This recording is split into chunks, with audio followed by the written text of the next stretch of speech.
Hello everyone and welcome to my channel. आज हम क्या करेंगे, provisions and articles related to education. कुछ हमारे पास प्रोविजंस बनाए गए हैं और कुछ आर्टिकल बनाए गए हैं। यहाँ पे मैंने कुछ आर्टिकल्स लिखे हैं जिनको आज हम देखेंगे कि एजुकेशन में उनके लिए क्या प्रोविज़न रखते हैं। तो ये बेसिक और इम्पॉर्टेंट हमारे पास मैंने आर्टिकल यहाँ पर लिखे हैं। सबसे पहला मैंने आर्टिकल लिखा है 45। तो ये जब हमारे पास अमेंडमेंट हुई थी तो इसके अंदर पहले हुआ करता था राइट टू एजुकेशन, जो बाद में फंडामेंटल राइट बन गया और 21A में चला गया। तो अब आर्टिकल 45 के अंदर हमारे पास है ECCE, यानी अर्ली चाइल्डहुड केयर एजुकेशन, जिसमें ये कहा जाता है कि जो अर्ली चाइल्डहुड केयर है वो बच्चे को मिले और साथ ही में उसको अर्ली एजुकेशन भी प्रोवाइड करवाई जाए। ये होता है अप टू 6 ईयर्स, जो 6 साल तक के बच्चे हैं उनके लिए होती है ये। इसके बाद नेक्स्ट आर्टिकल है 21A। ये हमारा फंडामेंटल आर्टिकल है, जो है हमारा RTE यानी राइट टू एजुकेशन। अब ये क्या होता है, अगर इसका फुल फॉर्म आप देखते हैं तो इसका फुल फॉर्म आपको ये मिलेगा। ऐसे तो हम सिंपली लिख देते हैं राइट टू एजुकेशन, और अगर हम इसका फुल फॉर्म अगर देखने की कोशिश करें तो आपको पता चलेगा इसका फुल फॉर्म है right of children to free and compulsory education. फिर है हमारे पास थर्ड आर्टिकल 351, जो हमें ये कहता है कि हम क्या कर सकते हैं, प्रमोशन ऑफ हिंदी लैंग्वेज। तो इसमें आप डायरेक्टली लिख सकते हैं कि इसका प्रोविज़न ये है प्रमोशन ऑफ हिंदी लैंग्वेज। तो मैं डायरेक्टली यहाँ लिख देती हूँ प्रमोशन ऑफ हिंदी। नेक्स्ट है हमारे पास आर्टिकल 51A। अब आर्टिकल 51A ये कहता है कि जिसके घर में भी 6 से लेकर के 14 तक या कोई डिसेबल बच्चा है जो 6 से लेकर 18 वर्ष के बीच में है, तो उसकी फंडामेंटल ड्यूटी बनती है कि वो क्या करे, अपॉर्चुनिटी प्रोवाइड करे उस बच्चे को एजुकेशन के लिए। तो इसके लिए हम लिख सकते हैं fundamental duty to provide opportunity for education. यहाँ लिख देती हूँ मैं, ये है fundamental duty to provide opportunity for education।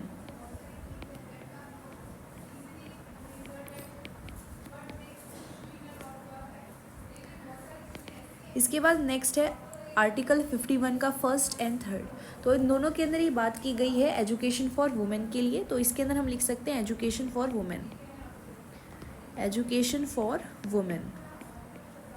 और लास्ट में मैंने लिखा है आर्टिकल 350A। इसके अंदर ये बताया जाता है कि जो बच्चे होते हैं शुरुआत में उन्हें जो इंस्ट्रक्शन है वो सारा का सारा उनकी मदर टंग में ही दिया जाएगा एट प्राइमरी स्टेज। तो यहाँ पे हम लिख सकते हैं इंस्ट्रक्शन इन मदर टंग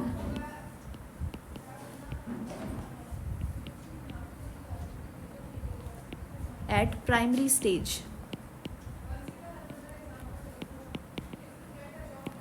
ठीक है, तो इसके अंदर हमें इतना ही पता होना चाहिए ये जो प्रोविजंस हैं किन आर्टिकल के अंदर दिए हुए हैं, क्योंकि काफ़ी ज़्यादा इंपॉर्टेंट हैं ये और अक्सर इन्हीं से क्वेश्चन आते हैं। ठीक है, तो सबसे पहले हमने देखा आर्टिकल 45, और ये जो आर्टिकल है ये हमारा ECCE है, यानी अप टू कहाँ पे है, ये 6 ईयर्स के बच्चों के लिए है। सो आई होप ये आपको समझ में आया होगा। और इसी तरीके से नेक्स्ट आर्टिकल 21A है, जो है हमारे पास राइट टू एजुकेशन। और इससे पहले मैं बता दूं तो जो early childhood care and education है, ये जो छोटे बच्चे होते हैं उनकी होलिस्टिक डेवलपमेंट के लिए होता है। और इसके बाद जो हमारे पास राइट टू एजुकेशन है ये इसीलिए होता है ताकि हर एक जो बच्चा है उसको एक बेसिक एजुकेशन मिल सके। आर्टिकल 351 में प्रमोशन ऑफ हिंदी है। 51A में हमारे पास फंडामेंटल ड्यूटी है हर एक उस इंसान की जिसके घर में 6 से लेकर के 14 वर्ष और एक डिसेबल बच्चा अगर है तो 6 से 18 वर्ष है, तो उसे अपॉर्चुनिटी प्रोवाइड करवानी है एजुकेशन के लिए। और फिर आर्टिकल 51 जो हमारे पास है ए, वो हमने देख लिया। नेक्स्ट 5th पे हमारे पास आर्टिकल 15 के फर्स्ट एंड थर्ड। इसके अंदर मैंने आपको बता ही दिया ये एजुकेशन फॉर वुमेन है। और लास्ट वाला जो 350A है, इसके अंदर ये है कि इंस्ट्रक्शन दी जाएगी एट प्राइमरी स्टेज उनकी ही मदर टंग के अंदर। ठीक है, I hope this video was useful for you. If you find this video useful, you can check out my playlist and can subscribe to my channel.